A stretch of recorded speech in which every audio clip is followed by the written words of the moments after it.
I'm always thinking about my journey in life, how I'm always trying to encourage others, I'm always trying to motivate others, I'm always trying to inspire others, and I'm always hoping that people reach a place of transformation. One of the greatest things that happened to me is being exposed to new information. Jamal King, the 9 to 5 millionaire, says that your level of exposure will determine your level of success. When I think about some of the things that I've been exposed to, being able to go to different countries, being able to learn from different people, being able to be connected to different people, you can learn from anyone. I've learned from wealthy people, I learned lessons from people in poverty, I've learned lessons from middle class people, and some of the biggest things I've learned is what is your values connected to. So I believe that something I came up with a few years ago that I want to share with you today is trust the process. It involves looking at 3 areas and really thinking about 3 areas: consistency, commitment, and confidence. When it comes to consistency,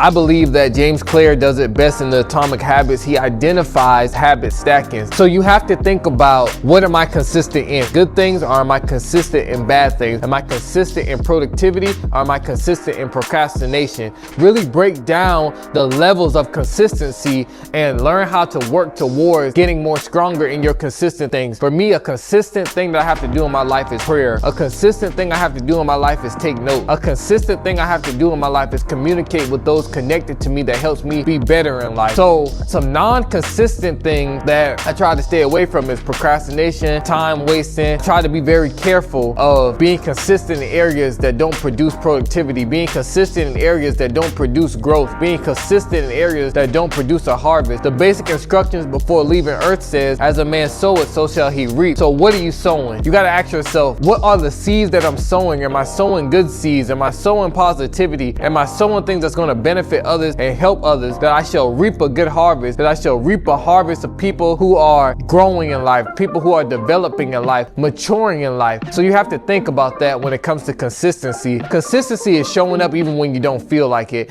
pushing through, continuing to build on a habit so that you grow stronger in that habit, so things can start becoming easy. Think about lifting weight. When you think about lifting weights, you start at 5 pounds, but if you consistently do it, then you will progress up to 10. If you consistently do that, you'll progress up to 15. So as you become consistent, your level of progression will go up as well. So think about that when you're trusting the process and being consistent. The second thing is commitment. When you think about commitment, you have to get to a place where you say, okay, I'm going to commit to this thing because I understand how important it is. Jim Rohn had a quote. He said that motivation is what gets you started, but commitment is what keeps you going. So you have to commit to it so that you can keep going, because when adversity hits you, challenges come your way, your commitment is going to help you push through. Your commitment is going to be the factor around your why, to why you endure process, to why you can be the greatest version of yourself. Commitment is going to be the thing that's going to keep you in it, not motivation. Motivation is just what gets you started. Motivation is what gets you hyped. But commitment is you coming every single day, every single time, and really facing and trusting the process through it. Last thing is confidence. The absence of fear is confidence. So when you can become confident in your ability